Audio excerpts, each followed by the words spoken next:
Good evening and welcome to our candidate forum. My name is Rebecca Pereira. I'm the news editor at the Concord Monitor. I'm here with my colleague, Catherine McLaughlin, who is our city reporter. And tonight we have, among other candidates who will be joining us at different stages of the evening, we have candidates for School Board Zone B, so that is equivalent to City Wards 5, 6, and 7. The incumbent, Kara Meeker, welcome, and Jeff Wells, welcome.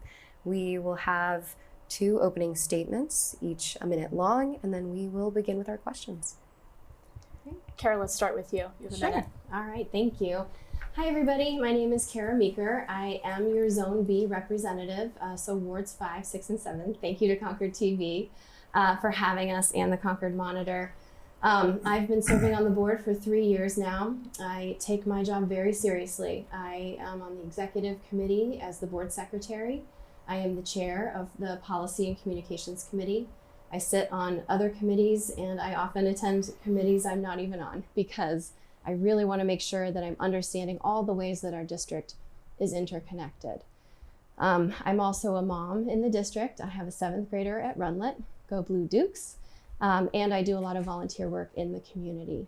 I'm running again because I feel like I'm just getting started. 3 years in, I finally have the experience to know where we've been so that we can make tough choices about where and how we're going to move forward as a district. We have a lot of challenges coming up, from the cost of special education to a new superintendent search, and of course the middle school, which I'm sure we will talk about today. All great and tough conversations that we need to have, and I'd like to stay in the game. Thank you for having me. Jeff? Okay, hello, my name is Jeff Wells. I'm proud to be running for Concord School Zone B, that's Wards 5, 6, and 7. Concord has been my home now for more than 30 years. It's where I've I lived with my wife, raised my family. My son Christopher went to school through the elementary school rehab that we had 10 years ago. And it's where I built my career, and I've invested time, as a neighbor and as an active member of the community. Our schools are at the heart of our community, but today we face tough challenges, rising costs, major projects, and difficult decisions that affect every student, parent, and taxpayer. I'm running because I believe Concord deserves leadership that is open, honest, and accountable. My commitment is simple. I will represent your voice, not just my opinion, in every decision. If elected, I will put students first in every decision, keep schools strong while spending responsible, and make sure the community is fully heard before big votes are taken. Thank you. Thank you both. Both of you alluded or outright mentioned the middle school project, and while that's incredibly important, and we will get to that later, Jeff, this question is directed toward you. Setting the middle school aside, what makes you the better candidate for this position? All right, so my background, I was an IT professional for 42 years. So I dealt with a lot of projects. I would go into a client in my consulting years and I'd have to learn a business, okay? And those businesses were financial, they were shipbuilding, they were car rentals, they were banking, they were investment funds, whatever. So I am very attuned to walking into situations where I have to learn who's who does what, and how it works, or how to make it work better. So I think I can bring that critical thinking into situations where I'm going to ask questions that get out information for both myself, my colleagues on the board if I'm elected, and also for the taxpayers, the people who are paying for whatever is being spent upon. Similarly, Kara, in your opening statement, you talked a lot about experience and about what being on the board for 3 years has taught you. Setting that aside, what, as a person, do you bring to the board table that if you were unseated, the people of Wards 5, 6, and 7 would be missing?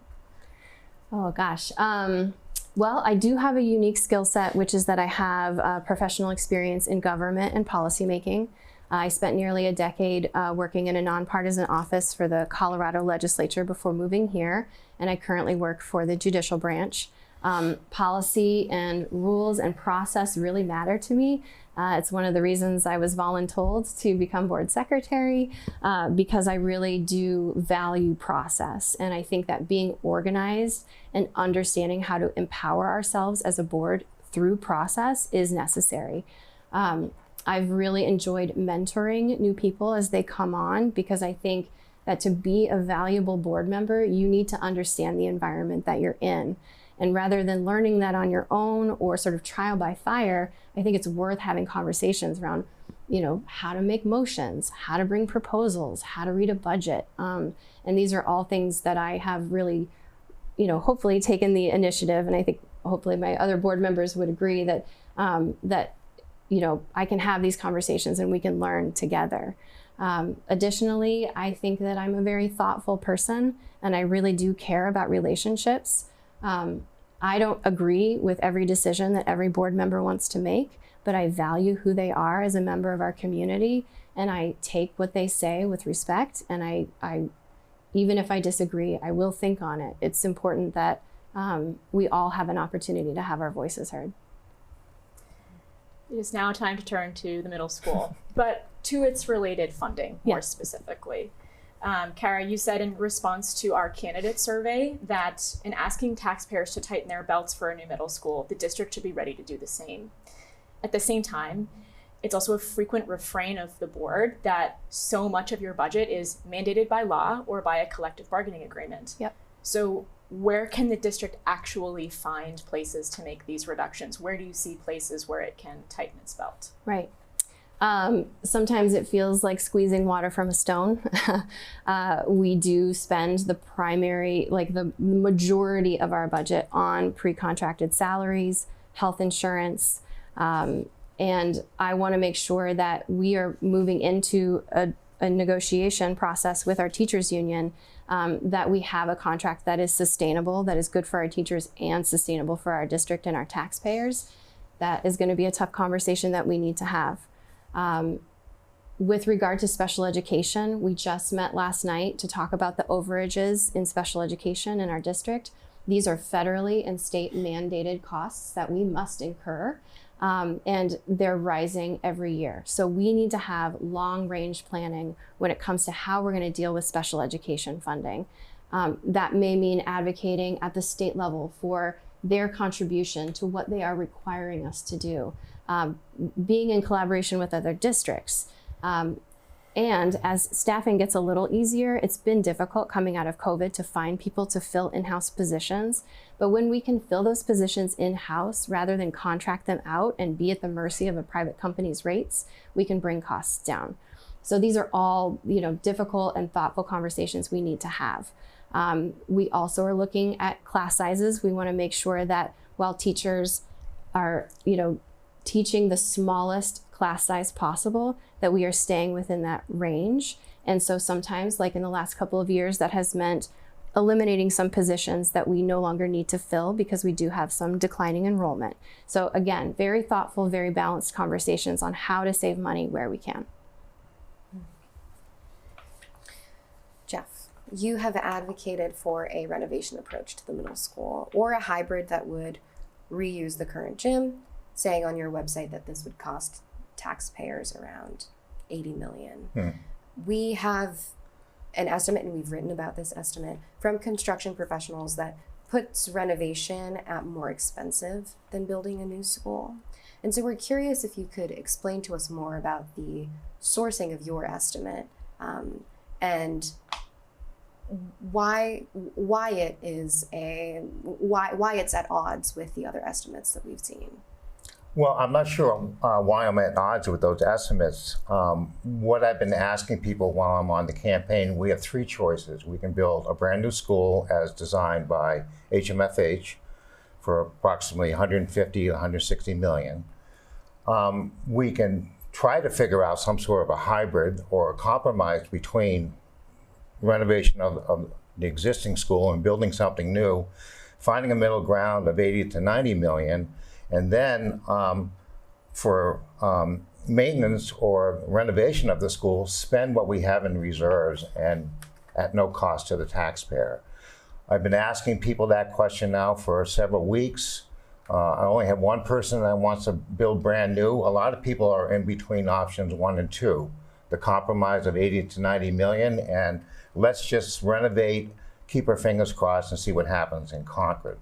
But what's happening in Concord is dependent on what's happening at the federal level and what's happening at the state level. Things keep coming down and down and down to the taxpayer. And between the city and the school, especially if we do Memorial Field, a police station, we fix the wastewater treatment plant, and we build a new school, I don't know how we can afford all of that. In my conversations I've met last summer and again this year, a lot of people who are, quote, natives of Concord, they are going to be driven out of this city within 5 years if we push all these capital projects forward. So I'm trying to represent people's voices, and I want people to voice those opinions to me and to everyone what they want to do in this situation. It's not my opinion, it's what they want to do. And so just to confirm, Yeah. how do you know that a hybrid option or a renovation is possible for only 80 or 90 million? It's my guess. So I want to rip out the second floor gymnasium. Okay, I want to get rid of the brand new multi-purpose room. I'd like to eliminate 2 out of the 3 athletic fields. There are 3 art rooms. Does that mean there's an art room per grade? Why do we need 3 art rooms? So there's things that I think we could talk if we had detailed numbers of the design. So each room costs this. I think we can make those decisions and get it narrowed down to that point.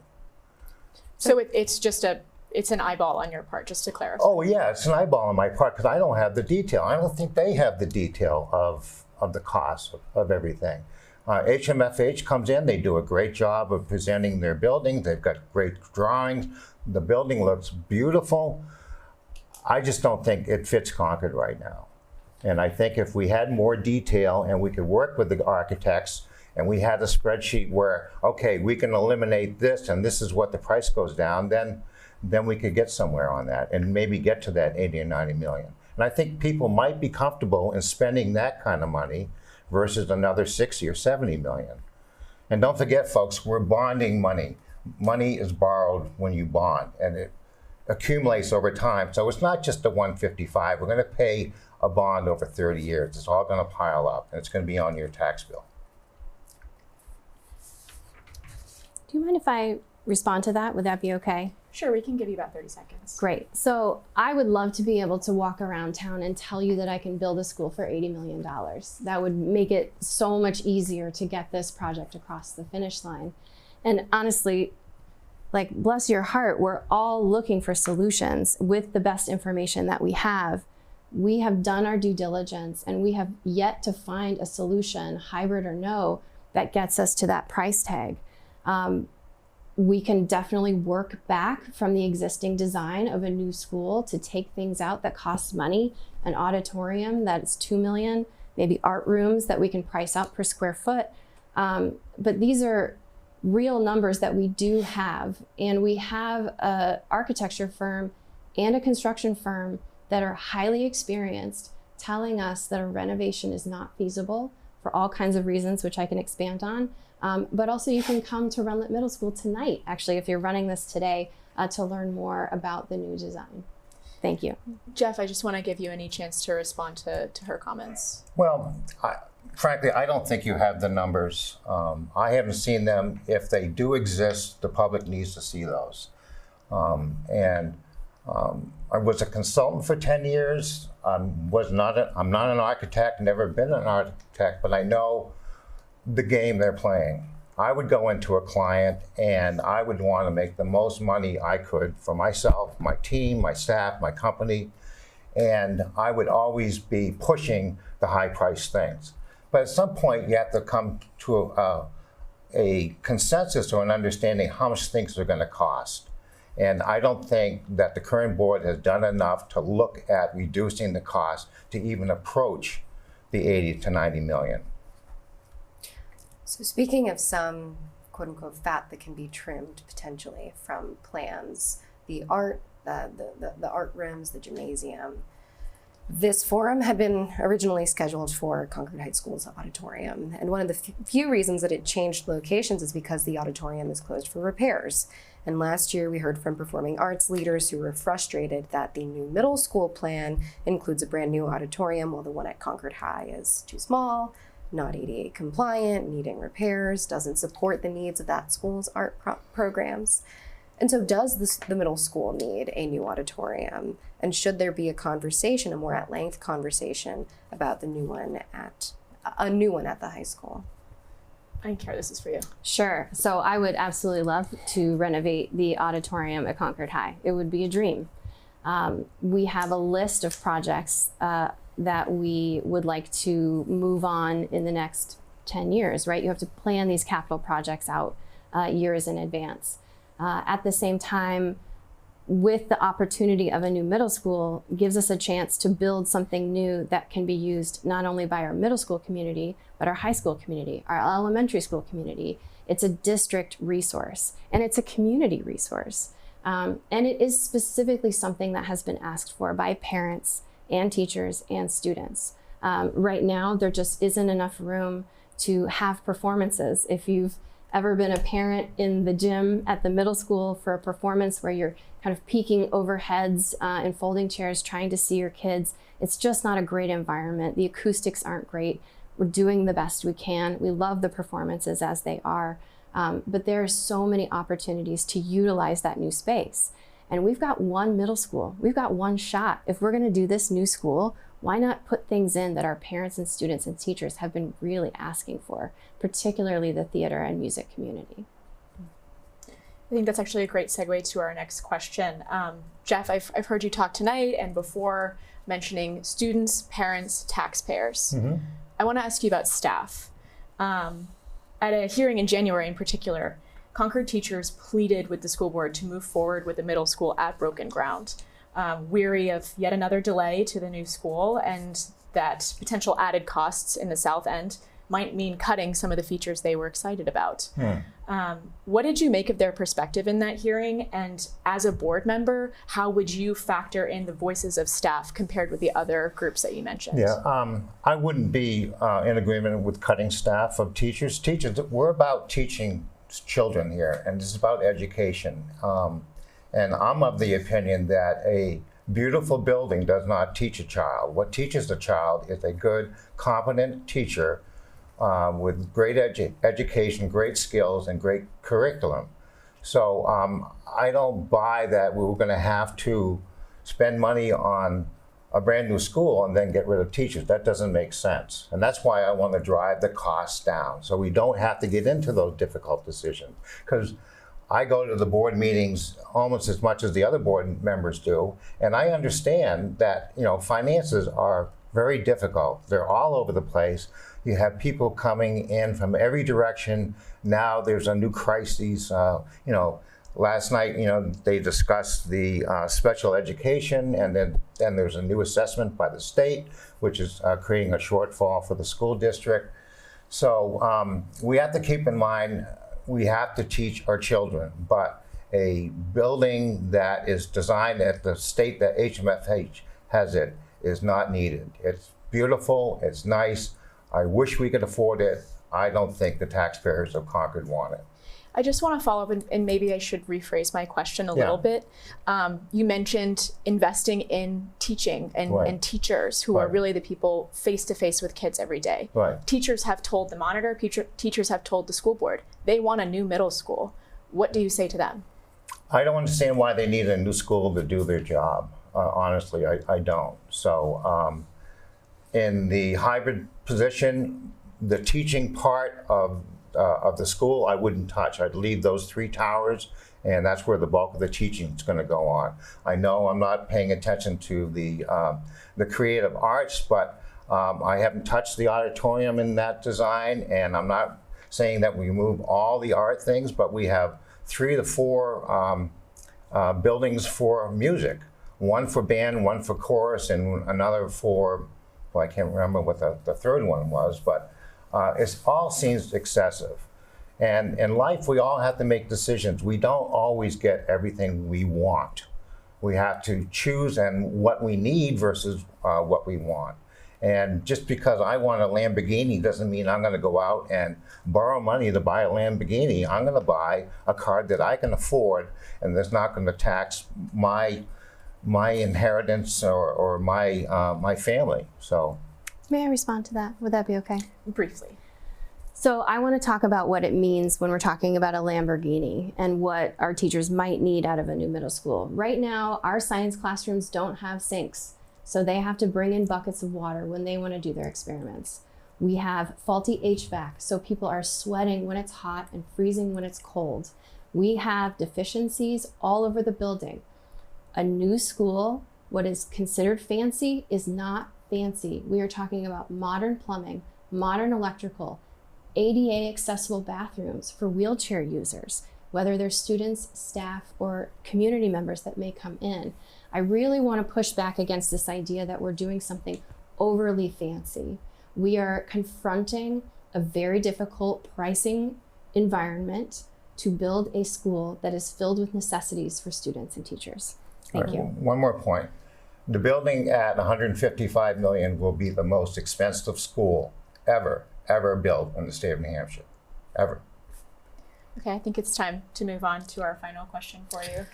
And we'll stay with you, Jeff, Okay. for the initial part of that question. We'll move on to Kara. The dialogue between some residents, including members of Concord Concerned Citizens, and the school board has grown mutually resentful, quite tense at times.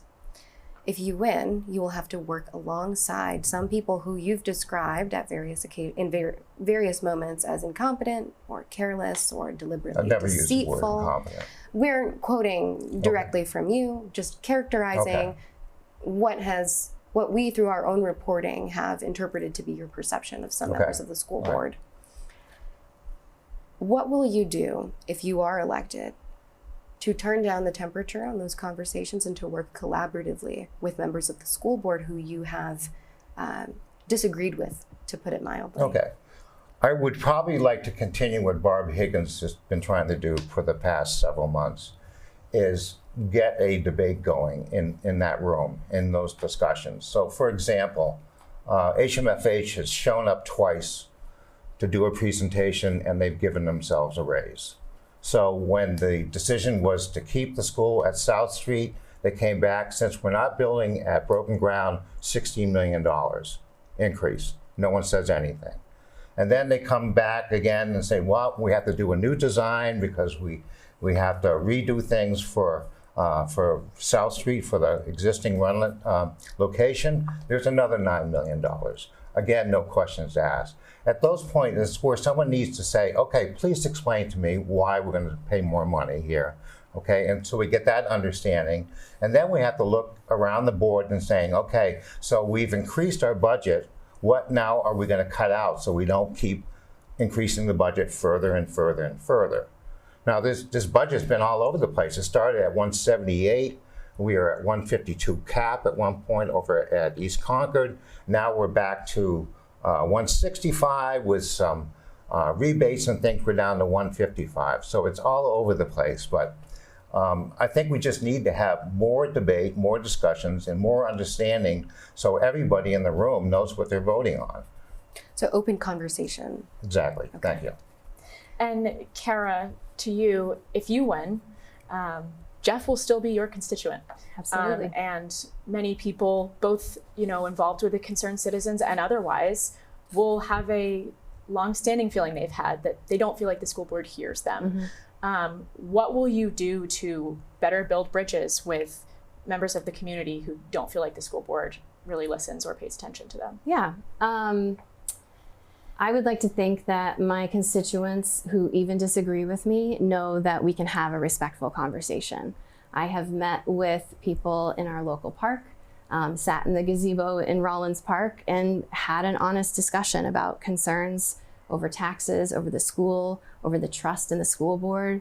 I just received a text today from a constituent who was very upset by the decision to initially move to broken ground, but may want to figure out a way to talk about a new school, right?